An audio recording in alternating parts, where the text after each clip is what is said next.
자신이 변화를 일으키기에 너무 작은 존재라고 생각하는 사람은 모기 한 마리가 윙윙거리는 방에서 잠을 자본 적이 없는 사람이다. 크리스틴 토드 휘트먼.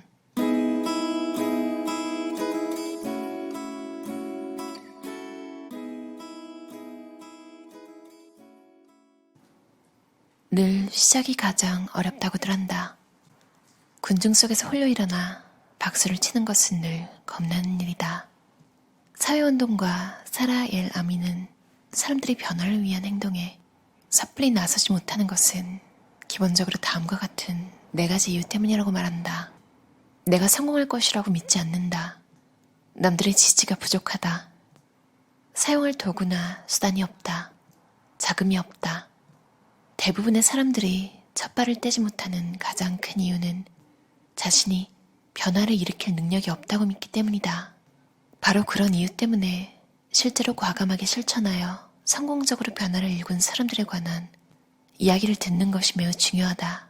평범한 사람들이 자신의 신념을 실현하기 위해 굉장한 일들을 해낸 사례들을 더 많이 자주 접할수록 당신 자신도 변화를 만들 수 있다고 믿게 된다. 누구든 그런 일을 할 수 있다고 말이다. 왜냐하면 정말로 누구든 할 수 있기 때문이다. 난 할 수 없어나 뭐하러 굳이? 라는 목소리는 무시하고 그저 희망과 목적의식만 있다면 누구나 변화를 일굴 수 있다는 사실을 보려면 어떻게 해야 할까? 때로 우리가 앞장서 행동을 취하지 못하는 이유는 우리가 어떤 순간에 목소리를 낼 자격이 없다거나 또는 소속되지 않은 특정 공동체나 일터의 투쟁에 낄 자리가 없다는 잘못된 인식 때문이다. 단지 우리가 중요한 갈등과 투쟁의 당사자가 아니라는 이유만으로 말이다. 나도 그런 경험을 여러 번 했다. 왜 나는 안 돼? 라고 질문하라.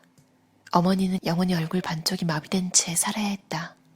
사람들은 어머니를 빤히 쳐다보거나 어디 편찮으신 건 아닌지 아니면 뭐가 문제인지 물어보거나 심지어는 묻지도 않고 뒤에서 쑥덕거렸다.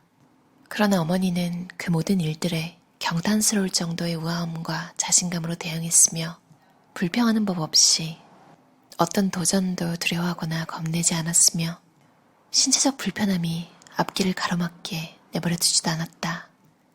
어머니는 늘 강인하고 부드럽고 반쯤 일그러진 미소를 띄운 채 무엇이든 가능하다는 것을 자신의 행동과 태도를 통해 딸인 내게 입증해 보였다. 왜냐하면 어머니 자신이 뭐든 가능하다고 믿었기 때문이다. 나는 어머니가 30대의 나이에 그전까지 일하던 언어병리학 직장을 그만두고 야간 경영대학원에 다니는 모습을 보았다. 늦은 나이에 여성의 몸으로 새로운 분야에 뛰어들었을 뿐만 아니라 겉으로 숨길 수 없는 신체적 다름 때문에 스트레스를 받으면서도 어머니는 포기하지 않았다. 어머니는 야간 경영대학원에 다니느라 다른 모든 일들을 단념해야 했을 때에도 대학원은 포기하지 않았고 이후 새 직장을 위해 면접을 50번이나 보고도 일자리를 얻지 못했을 때에도 포기하지 않았다. 그리고 마침내 51번째 면접을 본 HR 컨설팅 회사에서 20년을 근무했고 회사 역사상 가장 뛰어나고 성공한 파트너 중 한 명이 되었다. 왜 나는 안 돼? 이 질문은 세상을 더 좋은 곳으로 만드는데 참여할 것인가의 여부에 있어 가장 핵심적인 질문이다. 우리는 과연 변화를 달성하기 위해 앞으로 나설 용기가 있는가? 아니면 가만히 앉아 다른 사람들이 대신 나서주기만을 기다릴 것인가? 스스로를 과소평가하지 마라. 정말 그렇다. 남들의 경험이 더 풍부하다거나 할 말이 많다고 느끼더라도 정말 중요한 것은 일어나 행동에 옮기는 것이다.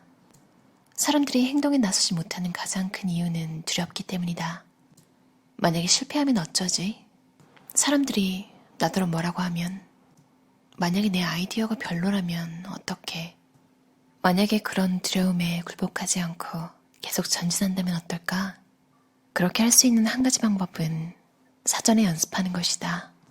우리가 두려워하는 것들을 한번 시도해보는 것이다. 나는 결코 거침없고 용감한 사람이 아니며 그랬던 적도 없다. 그저 아주 오래전에 무서워하는 일들을 미리 그리고 자주 해본다면 나중에 잘 모르거나 중요한 일을 해야 할 때 겁을 덜 먹게 된다는 사실을 깨달았을 뿐이다. 그것은 내가 두려움과 실패하는 생각에 익숙해지고 다른 일들을 상대적으로 쉽게 느끼게 해준다. 나는 많은 창업가들이 성공의 이유로 거침없는 대범함을 꼽는 것을 자주 접한다. 나는 두려움을 느끼면서도 굴복하지 않고 전진하는 것이야말로 진정한 용기라고 생각한다. 사람들은 모두 최초의 경험을 어떻게든 견뎌내며 시간이 지날수록 익숙해진다. 하지만 경험과 지식을 어느 정도 쌓고 나면 첫날에 느꼈던 기분은 잊어버리고 다시 실패를 두려워하게 된다. 가장 중요한 것은 어쨌든 시작하는 것이다. 처음에는 작고 사소해 보이는 행동도 크고 중요한 움직임을 창출할 수 있다. 사람들은 대부분 거의 비슷한 기본 욕구와 감정을 지니고 있다. 신체적 안전과 경제적 안정, 사랑과 인정 욕구, 그리고 자신의 일을 더 잘하고자 하는 욕망 말이다. 이는 변화를 추구하는 사람들과 그 성공 여부에 중요한 역할을 하는 결정권자 사이에 공통점이 존재한다는 것을 의미한다. 만일 양측이 서로의 동기를 이해하려고 노력한다면 다른 모든 협상과 마찬가지로 더 나은 결과를 도출할 수 있을 것이다. 확실하고 분명한 데이터는 가장 회의적이고 불신으로 가득한 결정권자를 설득하는 데 도움이 된다. 정보는 힘이다. 장기적인 관점으로 꾸준히 하라. 장애물을 넘어 끊임없이 나아가라. 우리가 실패라고 부르는 것은 추락하는 것이 아니라 바닥에 머무르는 것이다. 메리 픽포드. 흐린 날에도 계속 산에 올라라.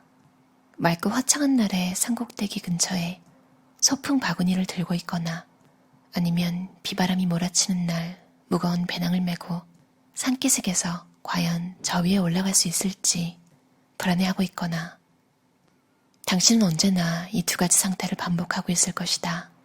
최악의 시기와 최고의 시기가 빙글빙글 꼬리에 꼬리를 물고 이어진다. 갑자기 기적적으로 모든 고난과 난관을 해치고 항상 맑은 날만 계속되는 세상으로 갈 수는 없다. 그보다는 맑은 날이 흐린 날이 되고 또다시 맑은 날이 찾아오기를 기다리는 나날들이 끝없이 이어질 것이다. 성공의 열쇠는 흐린 날보다는 맑은 날이 많으리라고 믿으면서 날마다 무슨 일이 있더라도 정상을 향해 전진하는 것이다. 맑은 날에도 게으름 피우지 말고 꾸준히 오르는 것이 중요하다. 중간에 멈춰 도시락을 먹겠다고 시간을 너무 오래 허비하지 마라. 계속해서 올라가라. 함께 오르고 싶은 사람들을 데려와 당신이 혼자가 아님을 늘 상기하라. 스콧 피츠제럴드의 말처럼 한 번의 실패와 패배를 혼동하지 마라. 우리는 삶에서 만나는 이런 작은 실패들을 패배가 아니라 궁극적인 성공으로 가는 과정으로 봐야 하며 실패로부터 배움으로써 더 강하게 단련하고 궁극적 목표를 달성할 가능성을 높여야 한다. 로키 발보아의 말을 빌리자면 세게 치는 건 중요한 게 아니야. 세게 맞고도 계속 싸우는 게 중요한 거지. 삶을 로키의 순간의 연속으로 여긴다면 우리는 놀라운 일들을 성취할 수 있다. 유일한 실패는 포기하는 것. 그냥 계속 움직이자. 난관에 부딪힐 때마다 침착하게 풀어나간다면 성공을 붙잡을 수 있을 것이다. 완벽주의에서 벗어나라. 결국 중요한 것은 필요한 일을 완수해내는 것이다. 완벽함에 너무 얽매이지 마세요. 사업을 운영할 때 할 일들은 어차피 전부 다 어렵고 까다로워요. 그러니 뭐든 열심히 해서 해내기만 하면 됩니다. 나는 나를 도와준 수많은 사람들에게 커다란 은혜를 입었다. 인생관에 있어 가장 큰 변화는 우리의 생이 생각보다 짧을지 모르니 그러므로 다른 사람들과 함께하는 모든 순간들을 감사하고 소중하게 여겨야 한다는 것을 깨닫는 경험을 통해 온다. 사람들은 다른 사람을 고취시킵니다. 모든 사람들은 서로에게서 뭔가를 배울 수 있으니까요. 우리는 우리의 말과 행동이 남들에게 어떤 영향을 끼칠지 정확하게 알지 못한다. 하지만 누군가의 청원에 서명 이유 같은 짧은 글을 남기는 사소한 행동도 커다란 영향을 끼칠 수 있다. 우리가 말하고 적는 사소한 것들이 엄청나게 큰 일을 해낼 수 있다. 어떠셨나요? RH 코리아 출판사에서 2021년에 나온 책이에요. 저자는 제니퍼 덜스키, 제목은 영어가 그대로 purposeful이라고 목적의식이 있는 뭐 그런 뜻인데요. 할 수 있다고 말해주는 자기계발서라고 생각해요. 제가 낭독했듯이 저자의 어머니에 관한 이야기도 되게 인상 깊었고요. 그 이야기가 어떻게 보면 30대, 40대 여성들이 자주 느끼는 감정 있잖아요. 새롭게 직업을 바꾸려고 도전해도 될까요? 그 질문에 대한 답이 될 수 있을 것 같아요. 실패와 패배를 혼동하지 말라는 말을 스콧 피츠제럴드가 한 줄 몰랐어요. 맞아요. 실패. 제가 어릴 때 달리기를 굉장히 좋아했는데 꿈도 막 육상선수라고 적고 그랬거든요. 뭐 다양한 경험 중에 고른 게 아니라 사실 뭐 할지 모르는데 달리는 게 재밌으니까. 참고로 또 끈기는 없어가지고 장거리는 못했어요.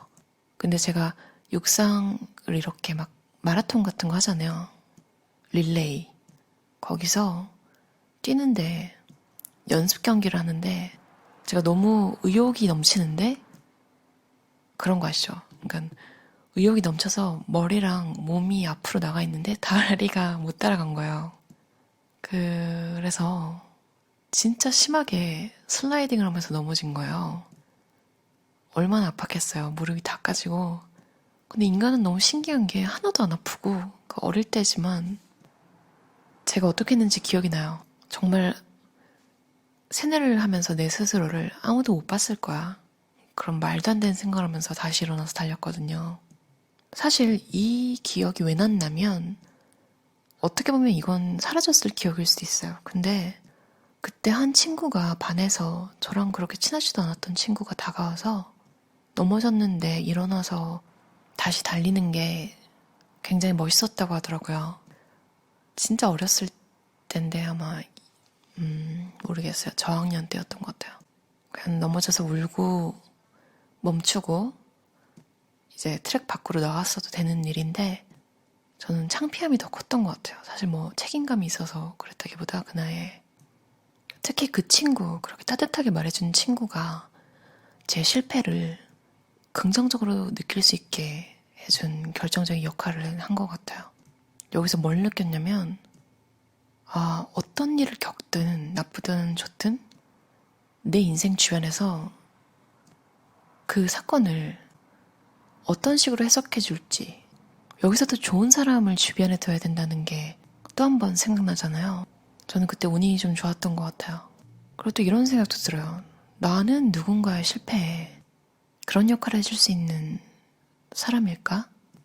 그 친구는 진짜 뭐 만으로 하면 10살도 안 된 나이였잖아요. 근데 그렇게 따뜻하고 힘을 주는 말을 할 수 있다는 게 지금도 대단하다고 생각해요, 저는.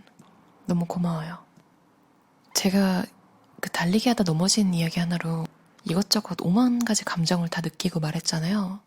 근데 이 책이 좀 그래요. 진짜로 인생에서 겪을 수 있는 다양한 저자의 이야기들이 저자가 그걸 어떻게 긍정적으로 해석하고 또 비슷한 고민을 하는 우리들에게 어떻게 할 수 있다고 북돋아주는지 그런 것들을 읽을 수 있어서 좋았어요. 그리고 진짜 문장 하나하나가 참 여러 가지 생각이 들게 하는 책인 것 같아요. 결론은 할 수 있다는 거. 저는 이렇게 야무지지 못해서 저에게 이런 친구가 있으면 참 좋겠다 이런 생각을 했어요. 그런 생각을 하면서 읽었어요.